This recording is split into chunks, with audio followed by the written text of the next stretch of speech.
Okay. So it seems that we are back to the future. Seriously? You've never watched that movie? Never heard of that expression? That was supposed to be fun, right? Yep, we're off to a bad start today.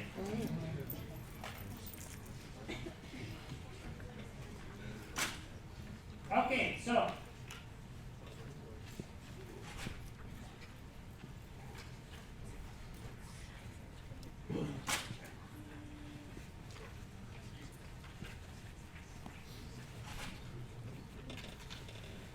we talked about different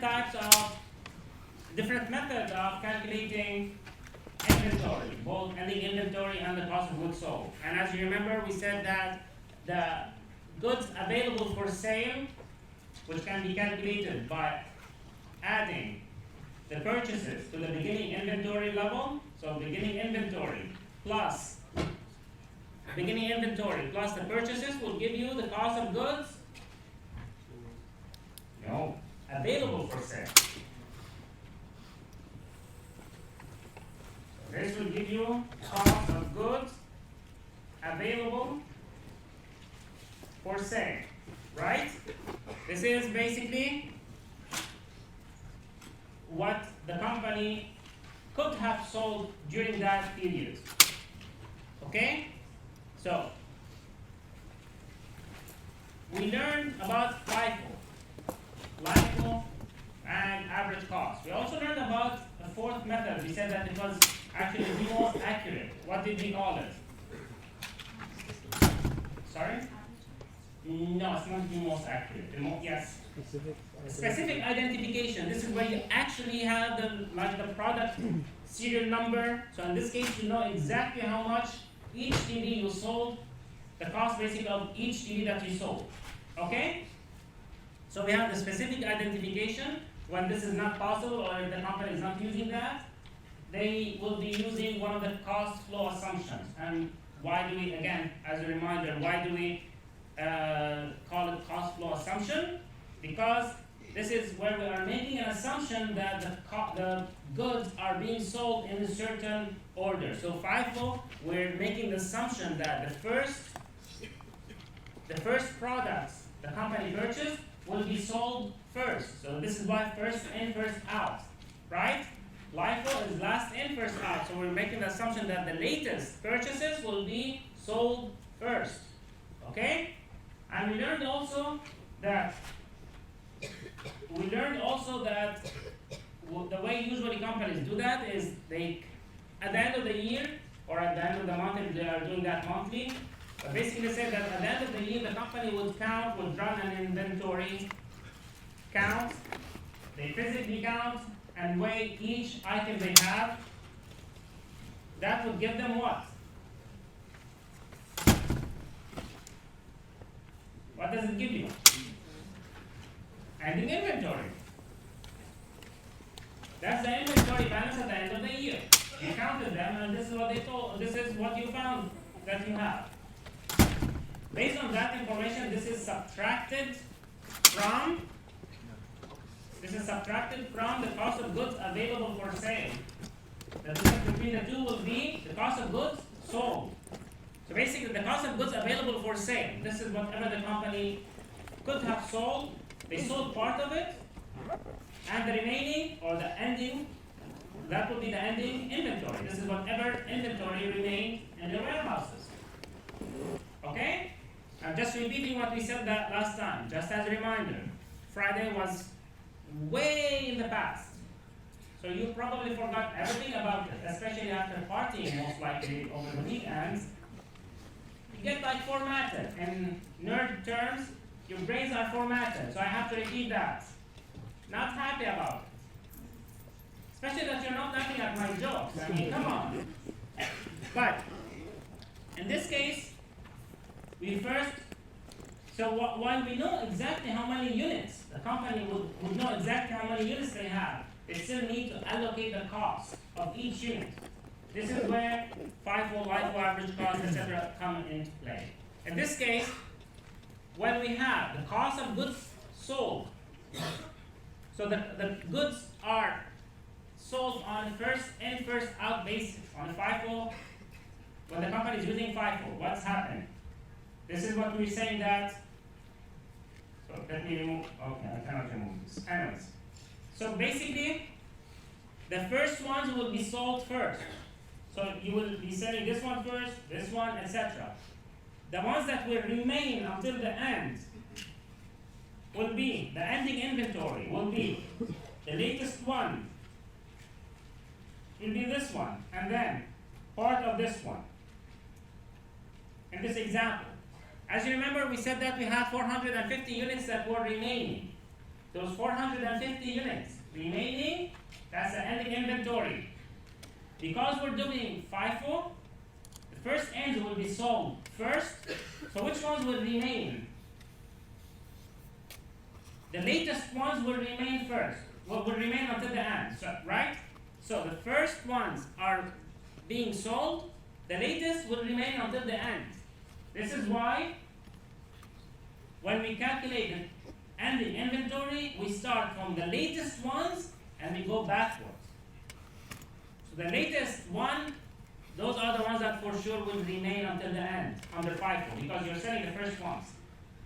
Okay? So you start with this one. This is not clear. Here we needed to use 50. Remember it was 400 and then 50. So the ones that will remain will be the 400 and then the 50 from the previous one.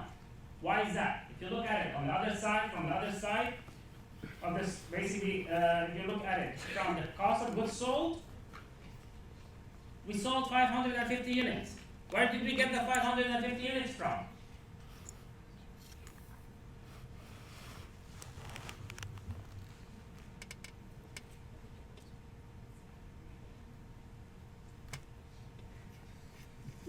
Lauren, go ahead. After you count your ending inventory, you have a total of the cost of basically the goods available for sale. The number of units that the company could have sold were 1,000. So the 550 is actually 1,000 units available for sale minus ending inventory. That's how we get 550. Okay? And again, if you want to calculate the cost of goods sold directly, you start with this one, so those are sold first, those are sold next, and then 250 from these will be sold after that. The ones that will remain will be 50 from this batch, this 50 here, and the 400 after that. So this is our ending inventory. Any questions? Okay. LIFO will be the other way around. With LIFO, we are actually selling. So the cost of goods sold will be from this one. It's the latest ones will be sold first. And you go backward. So this one was sold because we sold 550. And 150 from this one. And from this one here, we have 150. That's the same 150 here. Those 150 were sold. The remaining ones will be, those are the ones that will remain until the end. Because you are selling the latest ones, you will reach the earliest purchases last, right? So those ones will remain until the end. So those are the last ones to be sold. The last ones to be sold will be your ending inventory. So your ending inventory will be this one, and I think 150 from this one. Those are the ones that will remain in your warehouse. Once again, when you are asked to calculate the cost of goods sold, how do you do that? You calculate ending inventory and you subtract that amount from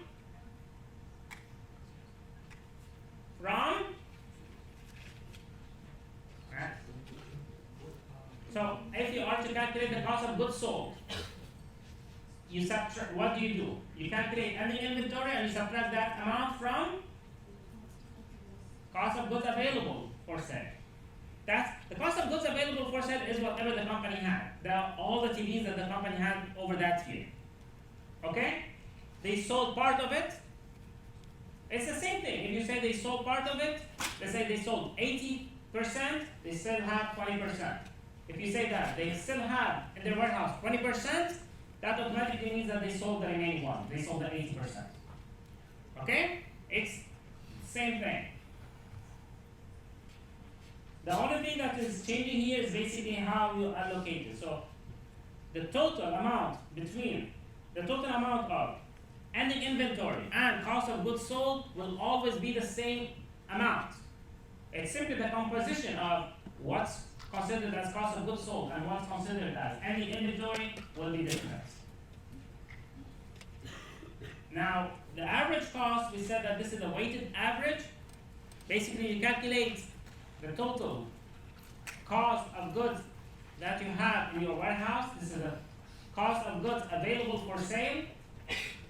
In our example, it was 12,000, and we divide that by the total number of units available for sale. What you're saying here is that, okay, so over the past year, we had 1,000 TVs, 1,000 units, and the cost of these 1,000 units were total cost of these 1,000 units were $12,000. So the total cost was $12,000. On average, it is $12 per unit. That's how we calculate it. And as you remember, how did you get to this number? Do you guys know how we got to this number? You multiply 100 by 10, 200 by 11, 300 units by 12 units, and 400 units by 13.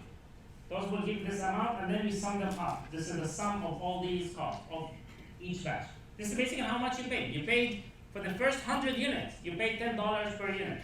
For the second part, for the second one, which were like 200 units, you paid $11. For the third one, 300 units, you paid for each one $12. Sorry. As a total, you have $12,000. And how many units? 1,000 units. You divide this one by this one. That will give you the average cost per unit. Now to calculate ending inventory, multiply that by the remaining inventory, by the ending inventory, you still have on hand 450 items or 450 units, multiply it by 12. Cost of goods sold, you know that you sold 550 units, multiply it by 12. Another way to do it again is to do the same thing as before. You can also subtract this number from the cost of goods available for sale. Any questions? Okay, so this is just a review of what we did last Friday. Now we are back to the future. Oh, come on, again? You're impossible. Okay. Did we do this one? Oh, this one, let's hope. Just so that you would get the smiley face, right?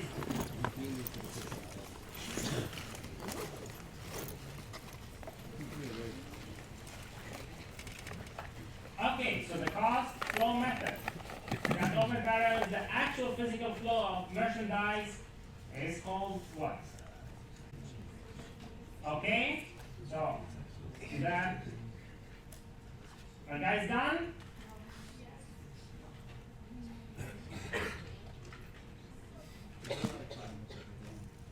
5 more seconds. So I'll give you the first 5 for free. The next one will be, you will have to pay for that. Doesn't matter. Oh my God, I can't believe you got smiley face. No, you're not. No, I can't believe it either. That you did not get the smiley face on this one. Sorry, but you did not earn this one. Now this is an example of what you might be asked in the exam. Okay? Or in the homework. To be a little bit more complicated, but this is the same concept.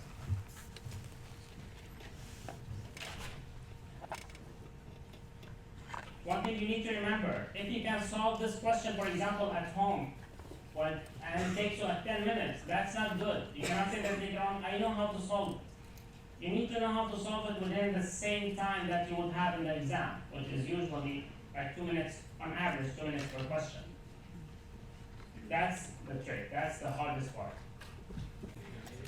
Yeah, at least we got what looks like stairs, but I'm not saying that that was a good thing. I'd rather have one answer. How do we solve this one? Whenever you have the question, yes? Last in, first out, so you basically go for the first one on the list. Exactly. So this is LIFO. LIFO, what does it mean? It means that this is, you are selling the latest purchases first. In other words, the earliest purchases will remain until the end. So to calculate ending inventory, they are asking you for the value of ending inventory. You start from the earliest ones first, right? So in this case, you need, how many remain? 180 units. It's very simple. Under LIFO, it will be 180. You can take them all from which batch? The first one. So it will be 180 multiplied by 5. That's equal to 900. So that's the correct answer. If we were to calculate it under FIFO, how would you do that? Under FIFO. Perfect. Exactly. So if we were to use FIFO, guys, it's fine. So if we were to use FIFO,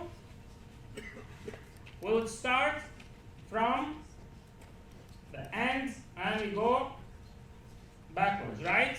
Am I correct? So in this case, it would be 150 multiplied by 5.5 plus, how many do we still need? 13 multiplied by 5.3. Okay? Let's do a second one.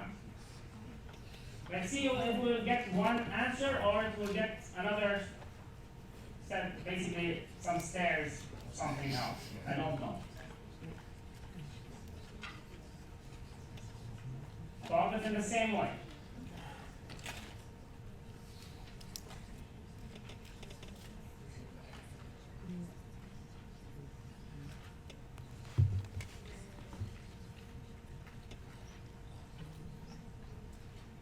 Ooh, I got it.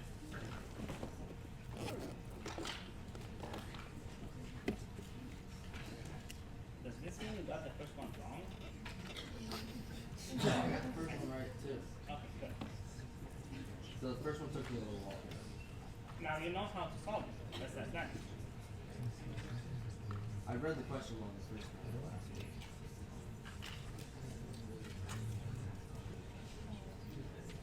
See, when you practice this kind of questions, those are simple questions, but if you don't practice them well, what will happen is that in the exam you will get all mixed up between LIFO, FIFO, etc., especially under the stress of the exam.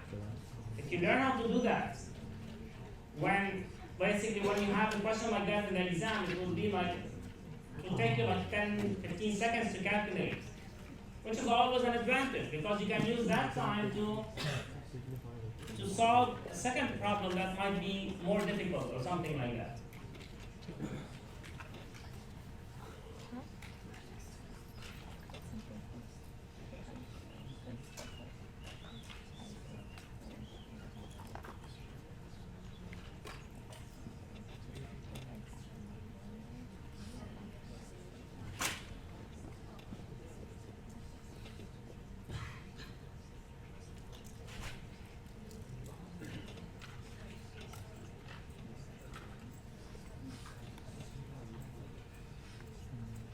You guys need more time or is it good? Okay.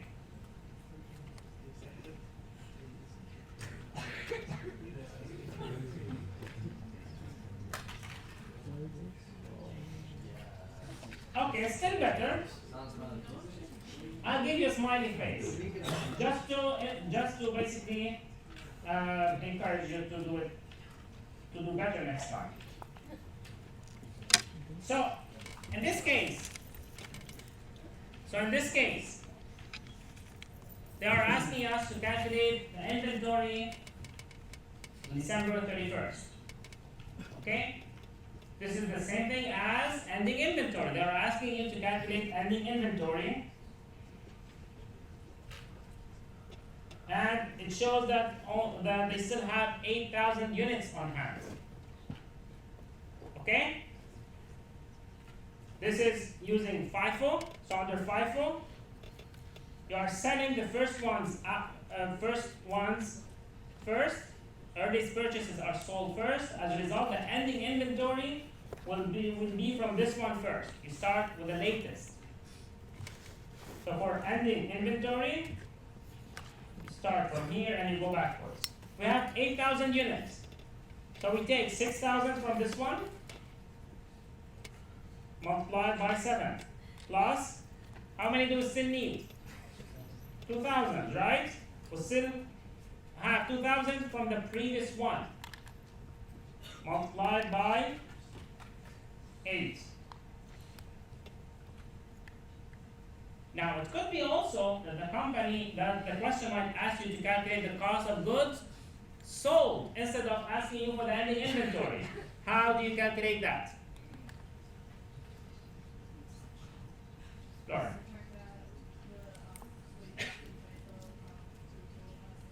Exactly. So this one will be 58,000, right? This is the ending inventory. First, you need to calculate the cost of goods available for sale. The cost of goods available minus ending inventory will be equal to cost of goods sold. We know that this one is 58,000. What about the cost of goods available? That's the easiest part. It's always the same thing. You have 10,000. To calculate this one, you have 10,000. This is 10,000 units multiplied by 9. Plus 9,000 multiplied by 8. Plus 6,000 multiplied by 7. That's the cost of goods available. From this number, you subtract 58,000, and this will give you the cost of goods sold. Any questions? The same thing could have been asked from the previous exam, from the previous question. And this one here also, it could have been asked to calculate the cost of goods sold. Okay? The same thing. You calculate the cost of goods available for sale, subtract ending inventory. It's always the same thing. Let's do this one now.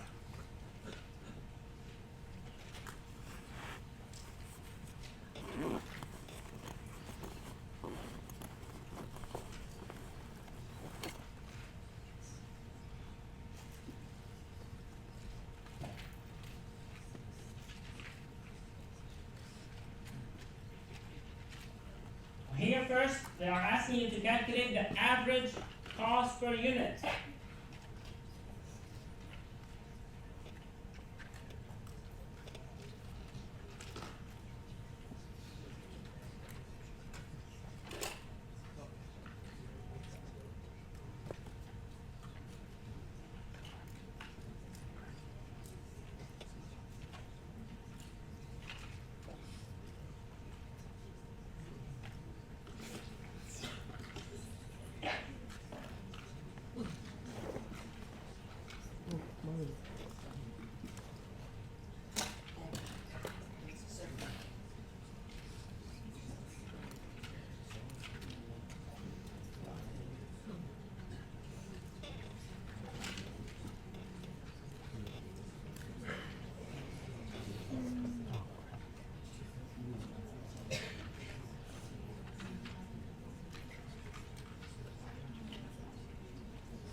See?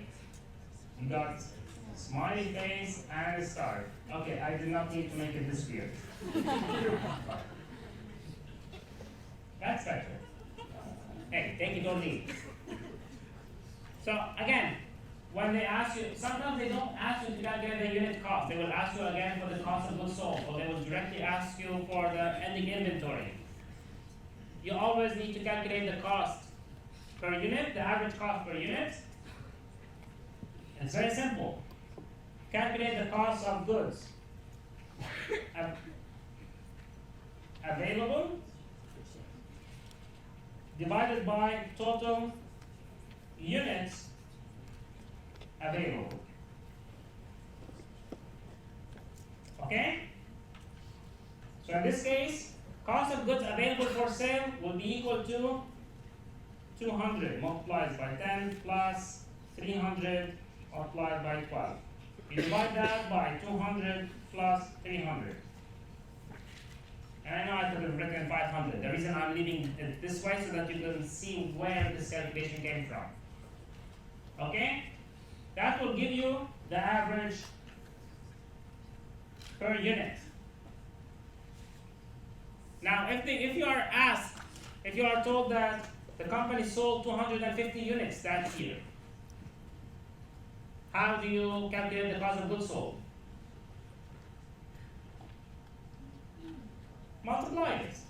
1, 2, right? Okay. So, you multiply 250 by the average cost per unit. That will give you cost of goods sold. Any questions?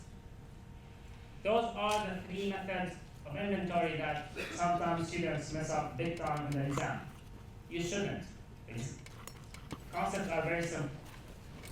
Try to understand them. Once you solve a couple of problems, you will actually know the material and know what to expect or what kind of questions might be asked. Now there are different reasons why companies might pick one method over the other. You see, those 3 methods are acceptable under GAAP. But which one would the company pick? Each method is basically bringing up different numbers in both cost of goods sold and ending inventory. If you look at those examples here, we always had 12,000 here, right? For all methods. So the cost of goods available for sale is always the same, it does not change. And why is that? This is the amount of money that the company paid in total for everything they bought. They know exactly how much they paid. Now what makes it harder is when they allocate the cost to sales. If the company sold 100% of their products, cost of goods sold would be easy. Why is that? Cost of goods sold would be equal to 12,000 in this case. Because they sold everything they had. Their ending inventory is 0. The problem is that companies, they don't sell everything they have. They have ending inventory.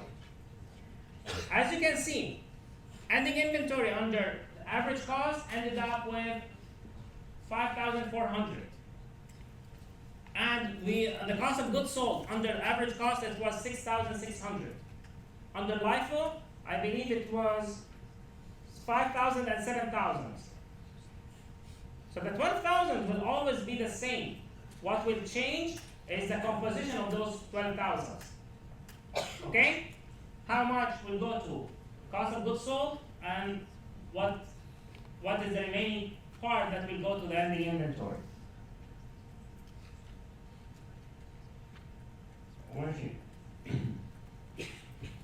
So companies might pick one method over the other for different reasons. One reason is the income statement effect. The other reason is the balance sheet effect. Third one would be tax effect. Okay? What do we mean by income statement effect? Why would net income be affected by how much ending inventory you still have? by which method of inventory you have. Because remember, inventory will go on which statement? Balance sheet. So it will go on the balance sheet. But why then, why is net income affected? Yes? The ending Yes. inventory will be different. Ending inventory will be different, but ending inventory will be where? On the balance sheet. So why, but there's the other side of the ending inventory. What's the other part of it? Lauren? The cost of goods sold, which is what? It's an expense. Given that the expense is affected by which method the company is using, that will affect that income, right? So when you had cost of goods sold 7,000, you had more expenses. You have more expenses. What does it mean? Well, as far as net income is concerned, you have less net income. So you have more expenses. Your net income will decrease. So if you pick the method that would end up with the highest cost of goods sold, you will be decreasing your net income. And if you pick the one that ends up with the lowest cost of goods sold, it will increase your income. Okay? So we'll look at each one of these reasons separately. This is the example that we had. As you can see, cost of goods available for sale is always the same. This does not change. What will change is those two together, those two. Ending inventory and cost of goods sold. Those two together. Take a look at this table. As you can see here, when you had the lowest cost of goods sold, you had the highest net income. This is usually the case when, basically, FIFO will always give the highest net income in periods where we have inflation, when the prices are going up, because you will be taking into consideration or including in the cost of goods sold the earliest purchases, first in, first out. The earliest purchases will be cheaper. This is when, like, if we talk about TV1 was purchased for $500, TV2 was purchased for $550, TV3 or $600. When you pick the earliest ones, they are cheaper. So in periods of inflation, FIFO will lead to the highest net income because the cost of goods sold will be the lowest. They are recognizing, or they are taking the cost of the earliest purchases, which are cheaper in periods of inflation. LIFO will do the other thing. It's the other way around. LIFO will decrease net income. And as you can see, most of the time, within an inflation period, so basically every year, prices go up. They rarely go down. Okay? Now when they go up, what happens is that you have most companies, if you remember from the graph that we had, most companies, they take FIFO. Because companies, they have interest in increasing their net income for many reasons. Why would company try to increase their net income? Give an example. Why would management of company pick FIFO to increase their net income? So more people invest in companies, basically to make it more appealing for investors. This company is profitable, makes more money, so they want to attract additional investors. Can you give me another example? Lauren. The management themselves, some of the management board, you mean like the CEO, etc. Usually, companies' management is, in many cases, they have a compensation linked to company's performance. So basically, the better the net income, the higher the management's compensation. So they want also to make more money. They pick the method that will lead to the highest net income. Again, this is not always the case. It's not always that FIFO will lead to a higher net income. If it was a period where the prices are going down, FIFO will give the lowest. Just think about it this way. Which one will lead to the highest cost of goods sold? The higher the cost of goods sold, the higher the expenses. The more expenses you have, the less net income you have. Okay? Just think about it logically. Any questions? So this is why companies might take, for example, this is what we call the income statement effect. It's how the change, basically how the change in the method, the cost flow assumption method, basically changes expenses and net income. The other thing would be the balance sheet. Now we're talking about inventory, right? This is basically to say how much inventory you have. There's one thing that I wanted to mention with this one, with the income statement. Certain like some people argue that LIFO would give, in periods of inflation, LIFO would give a more accurate profit. Okay? The reason for doing that is that what's the cost if the prices are going up? The cost of replacing the inventory that you have will be closest to the latest purchases, right? Because the prices are going up. So if you want to go and buy a TV now, let's say that you had, again, TV 1, 500, 2, 550, 600, 650, etc. If you are going to buy, to basically you sold this one, you want to replace it. So the replacement will be closest to which one? To the bottom one, right? To 650. As a result, the difference between whatever you allocated under FIFO and the difference between net and what you can actually, basically the price, the replacement cost of that item will be taken from this net income. So this is why sometimes they call it like ghost profit or illusionary profit. This is not a real profit, because if you are going to replace the inventory, you will still have to take money from that income, because now it costs more. Okay? So they say that some people argue that LIFO actually provides a better or more accurate income, because again, they argue that. So there isn't like some kind of everyone agrees on this one. It's not always the case. So sometimes this LIFO provides a better estimate, because the latest purchases, so the ending inventory, the value in ending inventory will actually be the closest to, basically, the cost of goods sold will be actually closest to whatever the company will pay now to replace them. On the other hand, FIFO will provide you with the best estimate for inventory. Why? Which ones will remain until the end? The 650, which is the closest to what the company would have to pay now to replace or to replenish their inventory, right? So their ending inventory would be the most accurate. This is why all three methods are acceptable, because there isn't like one method that is always superior to the others.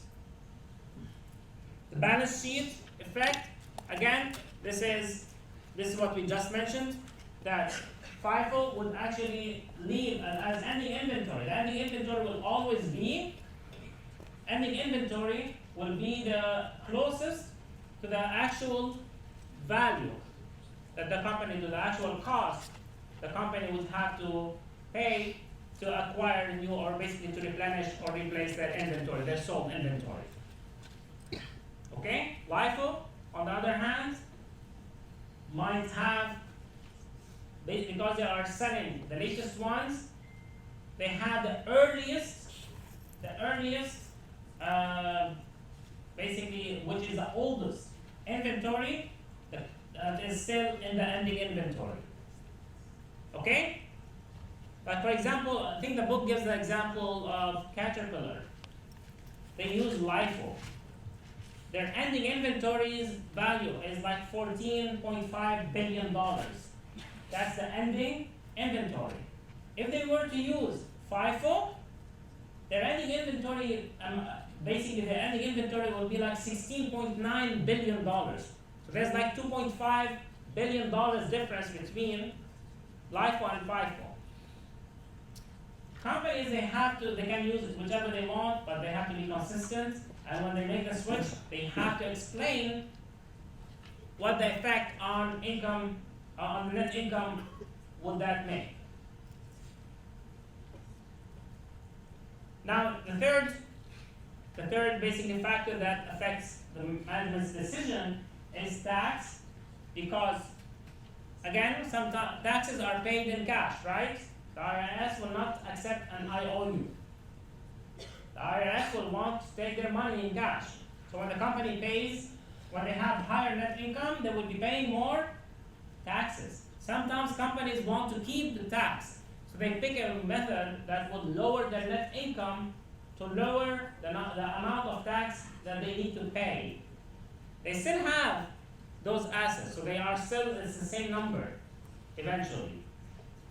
But they will declare a lower net income. As a result, they pay less taxes. Okay?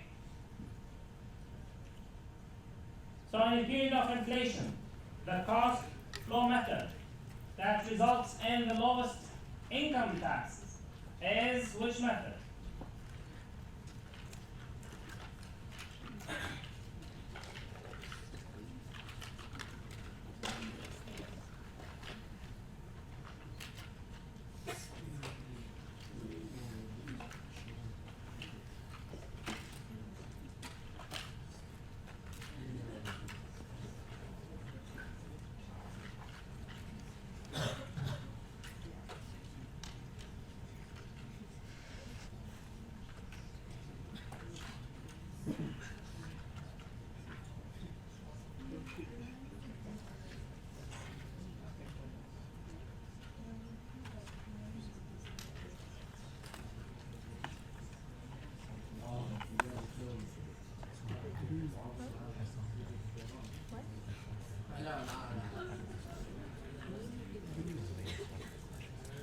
Nope, not gonna happen. Sorry for that. So the cost flow method that results in the lowest income, because in this case, when the prices are in the period of inflation, the prices are going up. Okay, so when the prices are going up, when you are taking the cost of the latest ones, you will be actually taking the highest value of cost of goods sold. You're increasing your cost, basically your cost of goods sold goes up. As a result, your net income will go down. So it will lead to the lowest income, net income. Because it leads to the lowest net income, the company will be paying the lowest income taxes. Okay? And I just switched to the next page without noticing that. But that's fine. This is what we talked about, that the company needs to use them consistently. And when they actually make the change, they will have to make in the notes of the financial statements. What they do is they mention here that, for example, effective July 1st, the company adopted LIFO, etc. The company believes that the use of LIFO method better matches blah, blah, blah. And this is the effect of this change of the current year was to decrease net income by $16 million. They have to mention that how it will affect. And why is that? Imagine that they don't mention this. If you are let's say the investor, and you look at this information and say, okay, last year's net income was, say, $40 million. This year it's $24 million. Why is that? This is a huge drop, right? In this case, what they do is they actually say that it is because of the change in LIFO that you have this effect on net income. At that point, you say that, okay, so it's not that bad. It's not that.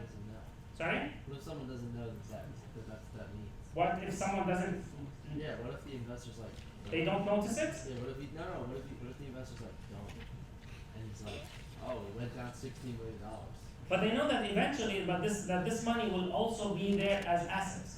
So remember, What if they don't? you have to think. If they don't know that, Yeah. it's in the same way as if you say, what if I don't know the material for the exam? They will be bad investors, or they will lose money. They lose like the opportunity of investing in that company. They might be upset and they might just sell the stock. But that company does not mean that they are losing money. So maybe this stock, because when people also, when they will look, you see, this is why it's important to have an income statement and a balance sheet. The balance sheet, they both together, they give you the full story, along with other information. But like, income statement will tell you the cost of goods sold, right? The balance sheet will give you what? The ending inventory. So you will see that, okay, while net income increased, our total assets would have increased. Why? Remember that, it's the same thing, the total, so it's like two parts. You have, this is the cost of goods available for sale. This part is ending inventory. This is cost of goods sold. If, for instance, you change this one, you increase your you basically increase your cost of goods sold on this. You increase your cost of goods sold, right? What happens to your ending inventory? It goes up, right? If you increase your cost of goods sold, you are saying that you have more. The value of your inventory goes up, right? No, it goes down. If the goods cost more, then they're worth more. No? The cost of goods sold, you sold them. Oh, okay, alright. Remember, it's two parts. So this one, your inventory will go down. If, on the other hand, your cost of goods sold goes down, your ending inventory will go up. So there's always the two sides of the story. When you talk about lowering net income, it means basically you allocated the cost that was the highest. Okay? We will learn again what happens later on with those. Now, in certain cases, the company might have to walk away from the historical cost principle. This is due to something called the conservatism in accounting. And the conservatism principle basically it asks companies to use the numbers or the methods that would least overstate assets and income and net income. Why is that? Because as an investor, what would be the most misleading to you if I tell you that this is like, if I give you a higher or overstated net income or an overstated total assets, right? You will think that the company has more assets, or you will think that the company has more assets or more, net income. But that's not the truth.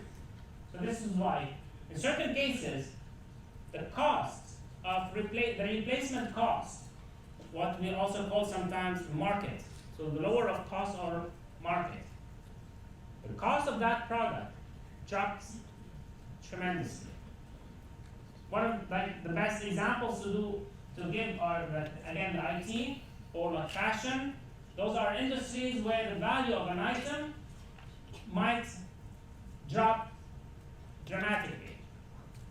Okay? Like in fashion, for example, 2015's dresses or suits, etc., would be much cheaper in 2016, because that's like last year's models, right? That will be cheaper. As a result, the company is not supposed to keep saying that, okay, they still have the same value of inventory, although it costs them to buy it a certain amount.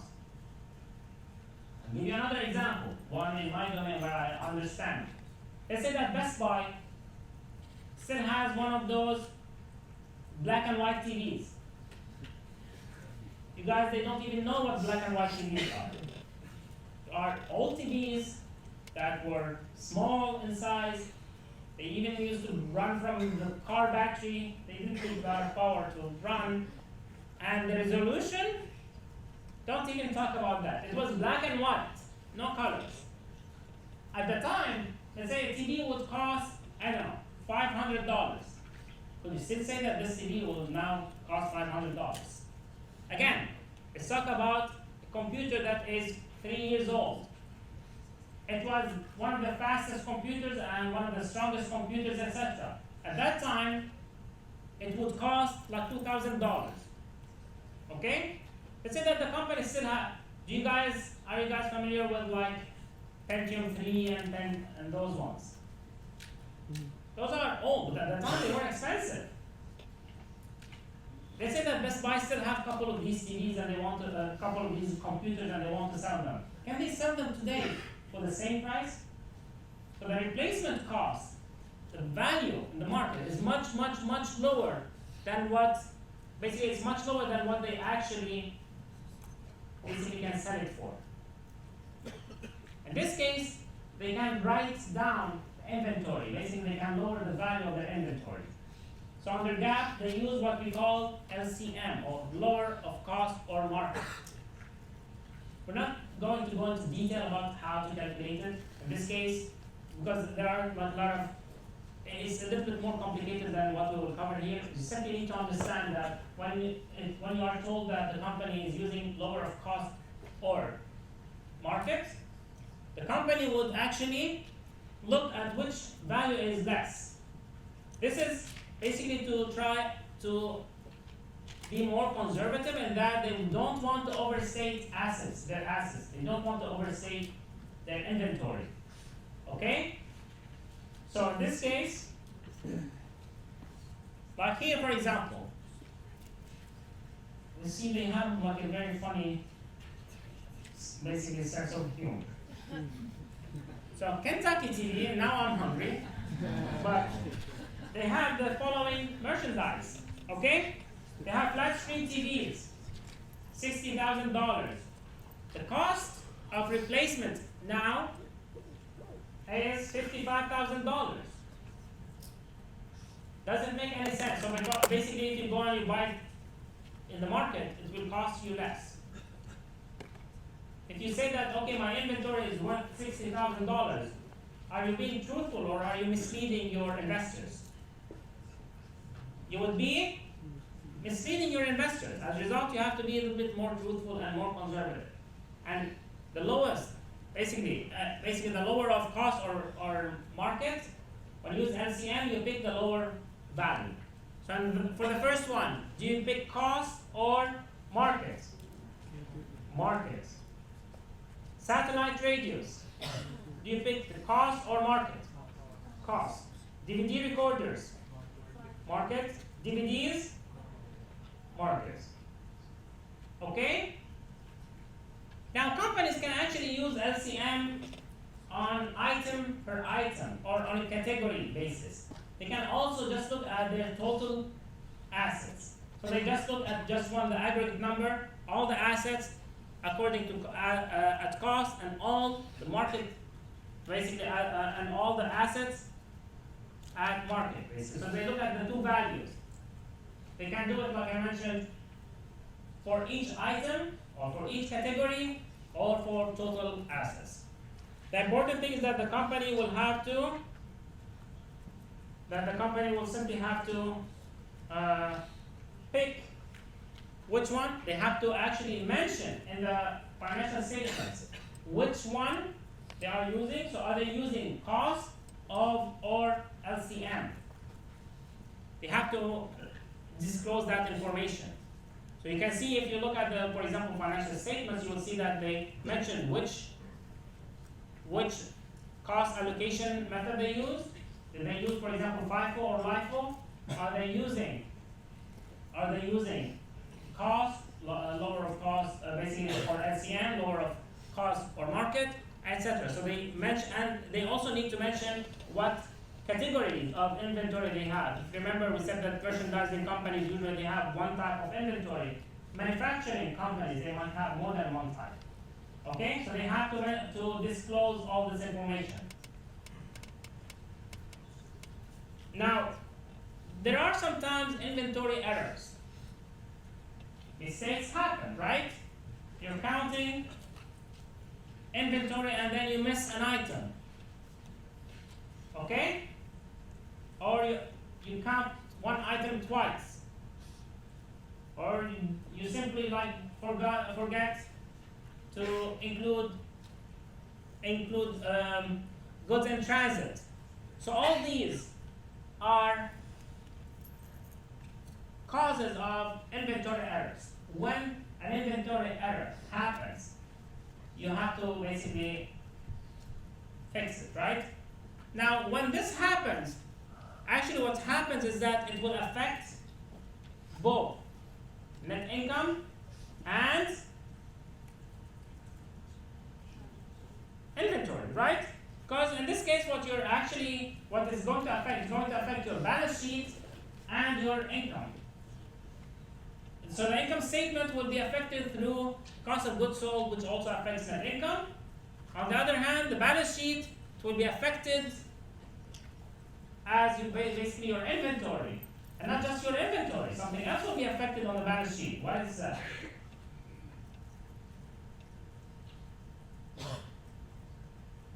Stockholders' equity. Remember that the information from net income, from the income statement, the information will go to retained earnings, right? And then from retained earnings, it will go to the balance sheet. So the effect will be carried over to the balance sheet, to stockholders' equity section. Now, there are basically 4 types of errors when it comes to inventory errors. You can either overstate beginning inventory, or you can either have beginning inventory overstated or understated, okay? Or you can have ending inventory overstated or understated. Those are the 4 types of errors that could happen. Now, we said that ending inventory, we know that we will count inventory and then we will know that it was overstated or understated. But the beginning inventory, how could that be affected? How could you have the beginning inventory overstated or understated? That was at the beginning of the year. Imran. But you don't count it at the beginning of the year. But you are correct. You missed 1 point. Nah. It transfers over from the previous cycle. It transfers over from the previous. So you did count it actually, but last year. So if you count it on December 31st and you overstate your ending inventory on December 31st, 2014, your beginning inventory in 2015 will also be overstated. The error will be carried over to the next period. Okay? And this is what happens. When you have the beginning inventory, when it's understated, so you're saying that, okay, I have less beginning inventory. What will happen to your, what will happen to your cost of goods available for sale? It will be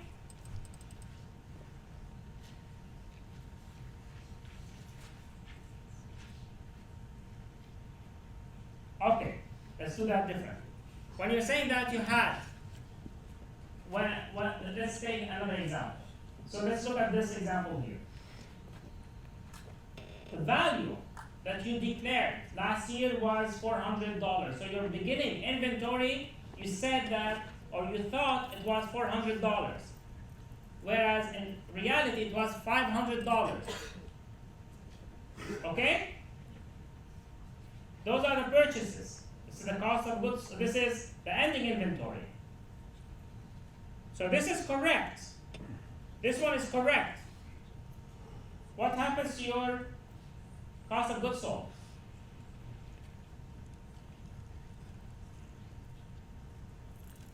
What happens to your cost of goods sold?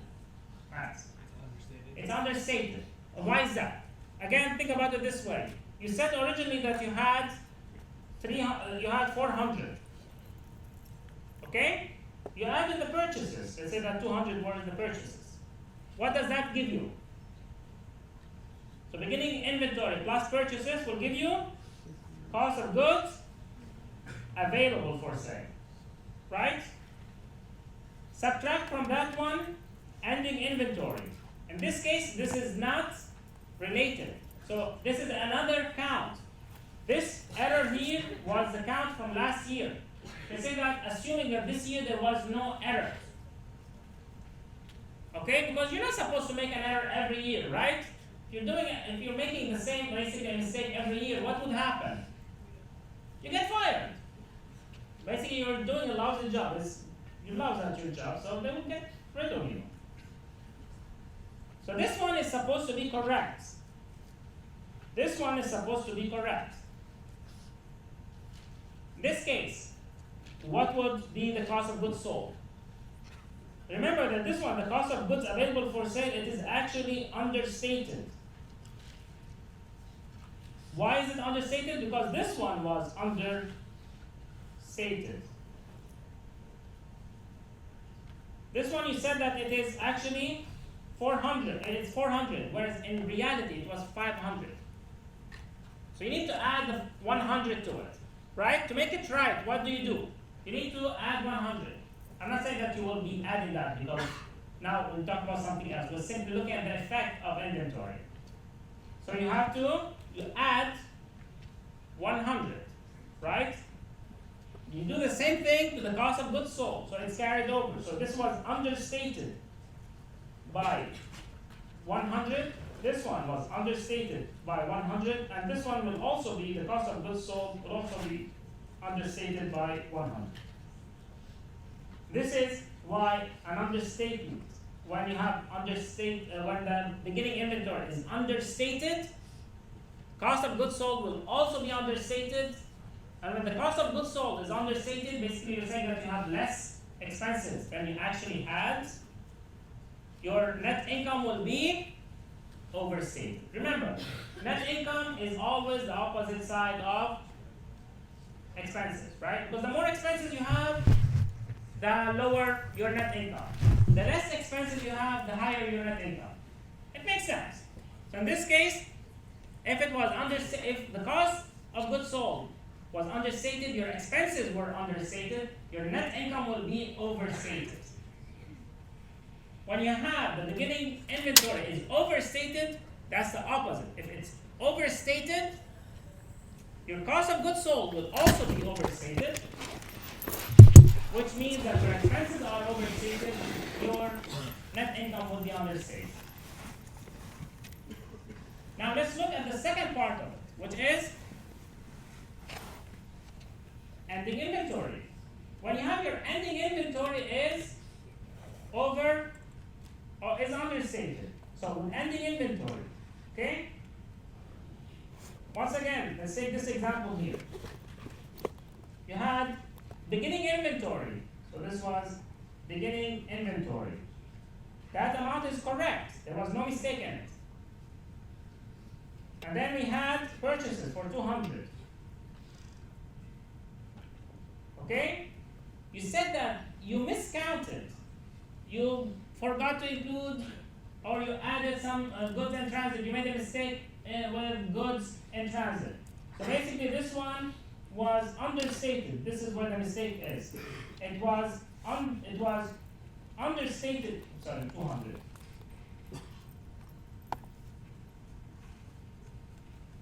It was understated by 100.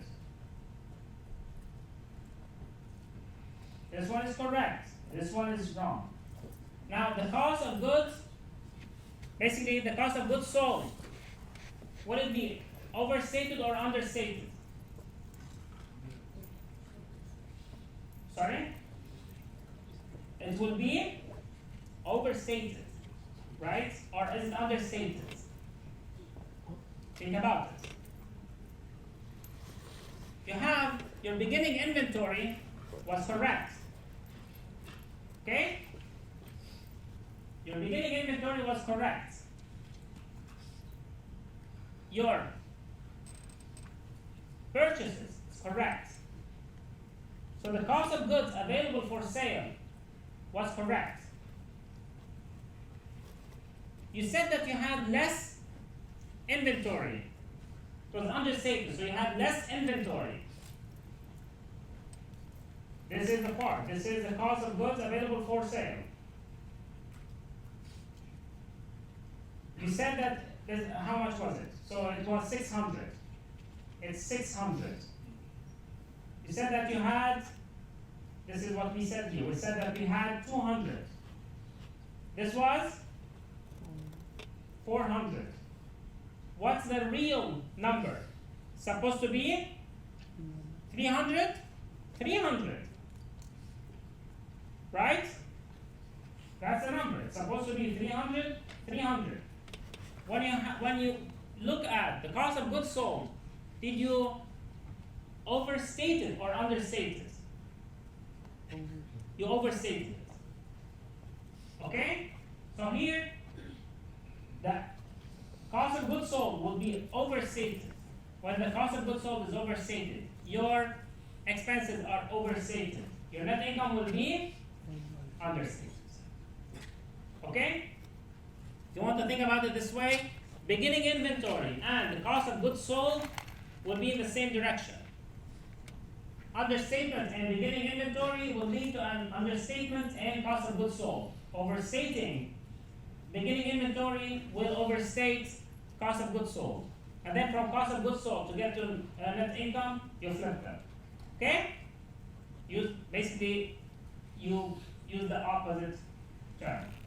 When it comes to beginning inventory, to ending inventory and cost of goods sold, because they are the opposite side, so they are both together. If one of them increases, the second one will decrease. If one of them is understated, the second will be overstated, because the sum of the two amounts will be the same.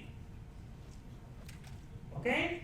Now there's an important thing here, is that with inventory errors, the mistake will be carried over to the second period, to two periods. Like we said, an error in the ending inventory of 2014 will be carried over to 2015 in the form of an understatement. If the ending inventory of 2014 was understated, in 2015, the beginning inventory will be understated. Right? So it will be carried over. Okay? Because at this time, it will have an opposite effect on net income. Again, the beginning inventory and see here, the effect on net income. Beginning inventory will be the opposite of the ending inventory, for the reason that we mentioned before. Okay? Any questions about this? I know you might think of it as a little bit confusing now. When you read it later on at home, you will find that it is very simple. Now, the cumulative effect over the 2 years will be 0. Okay? Because an overstatement in net income in year 2014 will be offset by that if it was understatement, and it will be offset, sorry.